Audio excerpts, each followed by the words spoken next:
Hello student, good morning and welcome to my channel pro education. तो आज है 15 अगस्त और मैं लेकर आई हूँ आज के करंट अफेयर का मोस्ट इम्पॉर्टेंट क्वेश्चन, जो बहुत ही सेलेक्टिव क्वेश्चन है और आने वाले सारे एग्जाम्स के लिए मोस्ट इम्पॉर्टेंट है।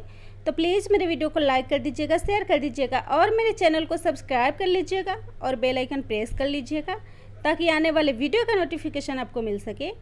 और इस वीडियो के PDF का लिंक डिस्क्रिप्शन बॉक्स में है, आप वहाँ से PDF डाउनलोड कर सकते हैं।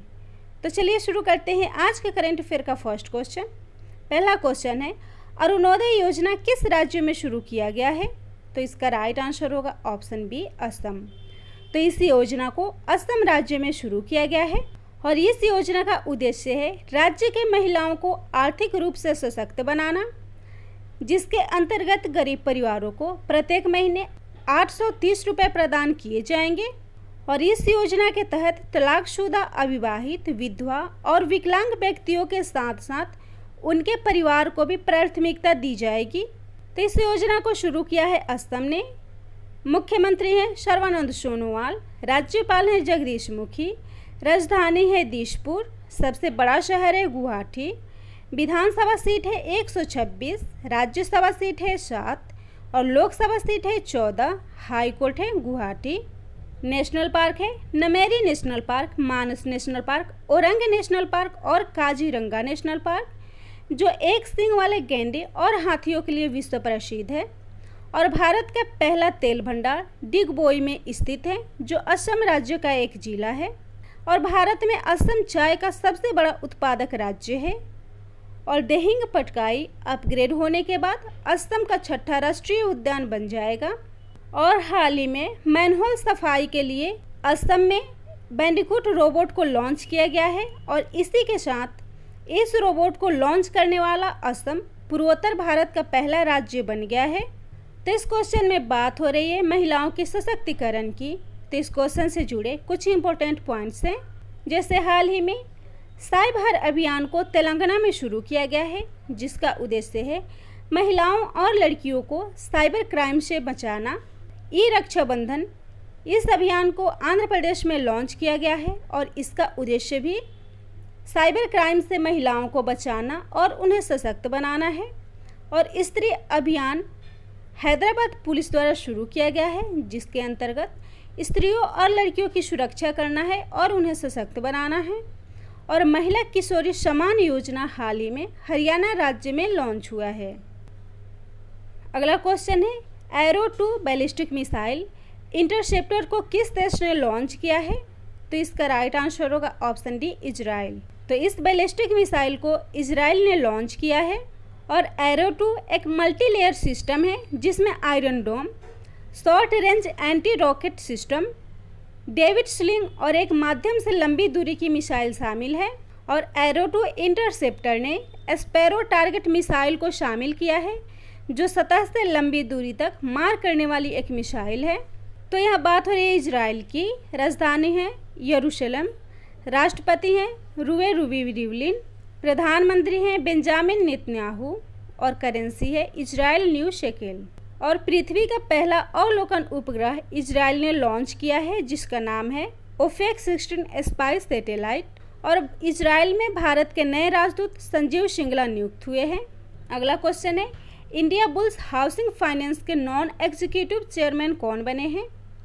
तो इसका राइट आंसर होगा ऑप्शन ए, SS मुंद्रा। तो SS Mundra India bulls finance के नए गैर कार्यकारी अध्यक्ष नियुक्त हुए हैं और वे इससे पहले इंडिया बुल्स हाउसिंग फाइनेंस के स्वतंत्र निदेशक थे। और Subhash Shivratan Mundra Indiabulls housing finance limited में गैर कार्यकारी अध्यक्ष के रूप में समीर गहलोत की जगह लेंगे। तो यह बात हो रही है India bulls housing finance limited की। स्थापना हुई थी 2005 में, मुख्यालय है गुरुग्राम हरियाणा और इसके अध्यक्ष हाल ही में बने हैं सुभाष शिवरान मुंद्रा। तो इस क्वेश्चन से जुड़े कुछ इंपॉर्टेंट पॉइंट्स हैं। तो इस क्वेश्चन में दिए गए बाकी ऑप्शन को भी डिफाइन कर लेते हैं। तो इसका फर्स्ट ऑप्शन है गिरीश चंद्र मुर्मू, जो हाल ही में भारत के नियंत्रक और महालेखा परीक्षक बने हैं। और गिरीश चंद्र मुर्मू जम्मू कश्मीर के पहले उपराज्यपाल भी हैं। मनोज सिन्हा, जो हाल ही में जम्मू कश्मीर के नए उपराज्यपाल नियुक्त हुए हैं। और पतंजलि झा मुंबई में प्रधान आयकर आयुक्त बने हैं। अगला क्वेश्चन है, YSR चौथा योजना का शुभारंभ किस राज्य में किया गया है?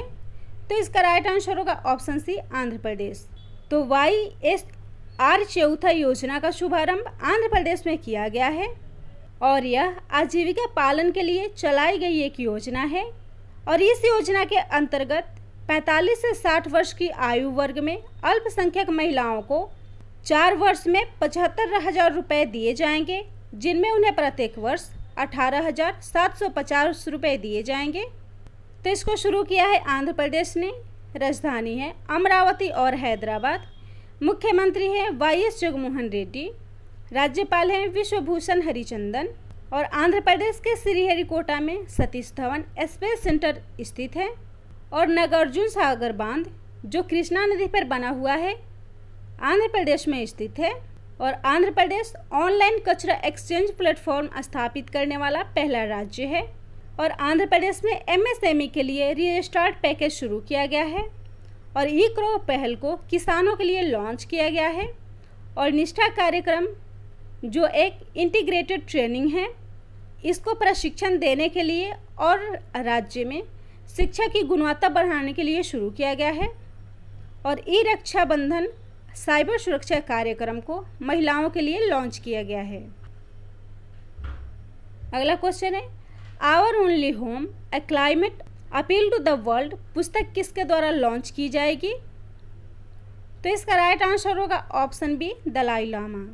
तो इस पुस्तक को दलाई लामा के द्वारा लॉन्च की जाएगी और इस पुस्तक को धर्मगुरु दलाई लामा ने जलवायु परिवर्तन पर जर्मन पर्यावरण पत्रकार फ्रांज ऑल के साथ मिलकर तैयार किया है और यह जलवायु परिवर्तन के मुद्दों पर आधारित एक पुस्तक है। तो दलाई लामा की अन्य पुस्तकें जो हाल ही में रिलीज हुई है, तो 2019 में रिलीज हुई उनकी पुस्तक का नाम है the seed of compassion, lesson from the life and teaching of his holiness the Dalai Lama, जो उनकी आत्मकथा और दर्शन पर लिखी गई पुस्तक है। 2018 में लॉन्च पुस्तक है ecology, ethics and interdependence the Dalai Lama in conversation with leading thinker on climate change. तो इस क्वेश्चन में दिए गए ऑप्शन को भी डिफाइन कर लेते हैं। फर्स्ट ऑप्शन है नीतीश कुमार, जिन्होंने हाल ही में सियासत में सदस्यता पुस्तक को लॉन्च किया है और स्मृति ईरानी, जिन्होंने हाल ही में द स्वच्छ भारत रिवॉल्यूशन पुस्तक और क्रॉनिकल्स ऑफ चेंज चैंपियन को लॉन्च किया है। अगला क्वेश्चन है, किस राज्य के खाजे हरमल मिर्च और मिंदोली केले को GI टैग मिला है? तो इसका राइट आंसर होगा ऑप्शन ए, गोवा। तो गोवा के खाजा हरमल मिर्च और मिंदोली केला को GI टैग मिला है। तो गोवा का पारंपरिक त्योहारी मीठे पकवान खाजे को, हरमल मिर्च को और मिंदोली केला, जिसे मोयरा केला भी बोलते हैं, को GI टैग मिला है। GI जिसका फुल फॉर्म होता है जियोग्राफिकल इंडिकेशन। तो GI पंजीकरण को भौगोलिक संकेत अधिनियम 1999 के द्वारा प्रशासित कर 2003 में लागू किया गया था और GI टैग के द्वारा किसी क्षेत्र के विशेष उत्पाद को एक विशेष पहचान दिया जाता है। तो इस क्वेश्चन में बात हो रही है गोवा की।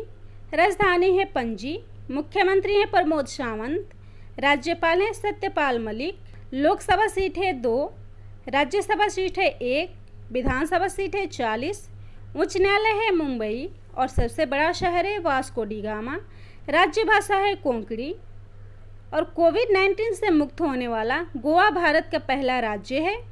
तो इस क्वेश्चन के ऑप्शन को भी डिफाइन कर लेते हैं। इसका फर्स्ट ऑप्शन है केरल, जिसके मयूर गुड़ और वायनाड की रोबस्टा कॉफ़ी को GI टैग मिला है।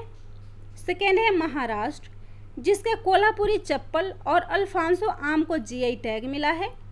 थर्ड है कर्नाटक, जिसके सिरसी सुपारी और कुर्ग अरेबिका कॉफ़ी को GI टैग मिला है।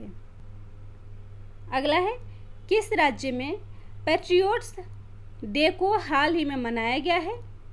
तो इसका राइट आंसर होगा option C, Manipur. Patriots day को हाल ही में मणिपुर में मनाया गया है और इस दिवस को मणिपुर में एंग्लो मणिपुर युद्ध की याद में मनाया जाता है तो 13 अगस्त 1891 में मणिपुर के तत्कालीन राजकुमार जनरल और स्वतंत्रता के लिए लड़ने वाले मणिपुरियों को आम जनता के सामने फांसी दी गई थी, जिन लोगों की याद में इस दिवस को मनाया जाता है। तो यह बात हो रही है मणिपुर की। राजधानी है इम्फाल। स्थापना हुई थी 21 जनवरी 1972 में। राज्यपाल है नजमा हेपतुल्ला। मुख्यमंत्री हैं एन वीरेन सिंह। लोक नृत्य है मणिपुरी। त्यौहार है रासलीला योगसांग लाई हरोबा। और झील है लोकटक झील, जो बहुत ही भारत का प्रसिद्ध झील है और यह भारत के सबसे बड़े ताजे पानी का झील है। और गोवा के बाद कोरोना मुक्त होने वाला दूसरा राज्य मणिपुर है। अगला क्वेश्चन है स्पेशल रिवाइवल कैंपेन को किसने लॉन्च किया है? तो इसका राइट आंसर होगा ऑप्शन बी LIC। तो इस कैंपेन को LIC ने लॉन्च किया है। तो भारतीय जीवन बीमा निगम ने लैप्स पॉलिसी को फिर से रिकवर करने के लिए इस कैंपेन को शुरू किया है और यह अभियान 10 अगस्त से 9 अक्टूबर तक चलाया जाएगा, जिसके दौरान ग्राहक अपनी लैप्स पॉलिसी को दोबारा चालू कर सकते हैं। तो इस क्वेश्चन में बात हो रही है LIC की, जिसका फुल फॉर्म होता है लाइफ इंश्योरेंस कॉरपोरेशन। स्थापना हुई थी 1 सितंबर 1956 में। मुख्यालय है मुंबई महाराष्ट्र और इसके अध्यक्ष हैं MR कुमार। अगला क्वेश्चन है विश्व अंगदान दिवस हाल ही में कब मनाया गया है? तो इसका राइट आंसर होगा ऑप्शन ए 13 अगस्त। तो विश्व अंगदान दिवस को प्रत्येक वर्ष 13 अगस्त को मनाया जाता है और यह दिवस अंगदान के महत्व के प्रति जागरूकता बढ़ाने और मृत्यु के बाद लोगों को अंगदान में प्रेरित करने के लिए मनाया जाता है। तो अंगदान, जिसका अर्थ होता है किसी व्यक्ति के मृत्यु के बाद उसके हृदय, लीवर, गुर्दे, आंत, फेफड़े और अग्नाशय जैसी अंगों को बचाना और किसी जरूरतमंद लोगों को दान करना, और इन अंगों को किसी व्यक्ति में प्रत्यारोपण के बाद ये अंग पहले की तरह ही काम करेंगे। इसी के साथ देख लेते हैं अगस्त मंथ में मनाए गए महत्वपूर्ण दिवस को। तो 1 अगस्त को पहला मुस्लिम महिला अधिकार दिवस मनाया गया था। 3 अगस्त को विश्व संस्कृति दिवस। 1 से 7 अगस्त तक स्तनपान सप्ताह के रूप में मनाया जाता है। 6 अगस्त को हिरोशिमा दिवस। 7 अगस्त को राष्ट्रीय हथकरघा दिवस। 9 अगस्त को अंतर्राष्ट्रीय आदिवासी दिवस। 11 अगस्त को विश्व जैव ईंधन दिवस और 12 अगस्त को अंतर्राष्ट्रीय युवा दिवस और अंतर्राष्ट्रीय हाथी दिवस मनाया गया है। अगला क्वेश्चन है फिट इंडिया फ्रीडम रन का आयोजन किस मंत्रालय के द्वारा किया जाएगा? तो इसका राइट आंसर होगा ऑप्शन सी खेल मंत्रालय। तो फिट इंडिया फ्रीडम रन का आयोजन खेल मंत्रालय के द्वारा किया जाएगा और इसको लॉन्च किया जाएगा खेल मंत्री किरण रिजिजू जी के द्वारा। और इस आयोजन को 15 अगस्त से 2 अक्टूबर 2020 तक आयोजित किया जाएगा और यह देश का सबसे बड़ा अभियान होगा, जिसमें कोविड-19 प्रोटोकॉल का पालन करते हुए आम जनता के बीच फिटनेस को प्रोत्साहित करने का लक्ष्य होगा। और इसे 74वें स्वतंत्रता दिवस से महात्मा गांधी की 151वीं गांधी जयंती तक आयोजित किया जाएगा। तो किरण रिजिजू जो केंद्रीय युवा मामले और खेल मंत्री हैं, उनके द्वारा इस कार्यक्रम को लॉन्च किया जाएगा। तो इस क्वेश्चन में बात हो रही है खेल मंत्रालय और खेल मंत्री की। तो स्पेशल रिकन्वर्सेशन कोर्स को खेल मंत्री किरण रिजिजू ने लॉन्च किया है, जिसका उद्देश्य है भारतीय खेल प्राधिकरण के कोचों को प्रशिक्षण देना। और नाडा ऐप भी किरण रिजिजू द्वारा लॉन्च किया गया है। और फिट इंडिया वार्ता को भी खेल मंत्री किरण रिजिजू और शिक्षा मंत्री रमेश पोखरियाल निशंक ने लॉन्च किया है। अगला क्वेश्चन है air unique quality monitoring system को किस शहर में विकसित किया गया है? तो इसका राइट आंसर होगा ऑप्शन ए विशाखापट्टनम। तो विशाखापट्टनम के इंस्टीट्यूट द्वारा एयर यूनिक क्वालिटी मॉनिटर को लॉन्च किया गया है और यह एयर क्वालिटी के रियल टाइम को मॉनिटर करने वाला एक फोटोनिक स्वदेशी सिस्टम है, जो सटीकता के साथ मौसम संबंधी जानकारियों सहित विभिन्न प्रदूषक की पहचान कर उसे वर्गीकृत करेगा। तो इसे विकसित किया गया है विशाखापट्टनम के गायत्री विद्या परिषद वैज्ञानिक एवं औद्योगिक अनुसंधान केंद्र और इंजीनियरिंग कॉलेज के द्वारा। और यह सिस्टम पोर्टेबल, कम्पैक्ट, कम बिजली वाला और काफ़ी इकोनॉमिकल है। तो इसको लॉन्च किया है गायत्री विद्या परिषद कॉलेज ने। स्थापना हुई थी 1996 में। मुख्यालय है विशाखापट्टनम, आंध्र प्रदेश। अध्यक्ष हैं प्रोफेसर पी श्रीनिवास राव और सचिव हैं पी सोमा राजू। अगला क्वेश्चन है, नेशनल इंफ्रास्ट्रक्चर पाइपलाइन के लिए ऑनलाइन डैशबोर्ड को किसने लॉन्च किया है? तो इसका राइट आंसर होगा ऑप्शन ए, निर्मला सीतारमण। तो इस डैशबोर्ड को निर्मला सीतारमण जी के द्वारा लॉन्च किया गया है।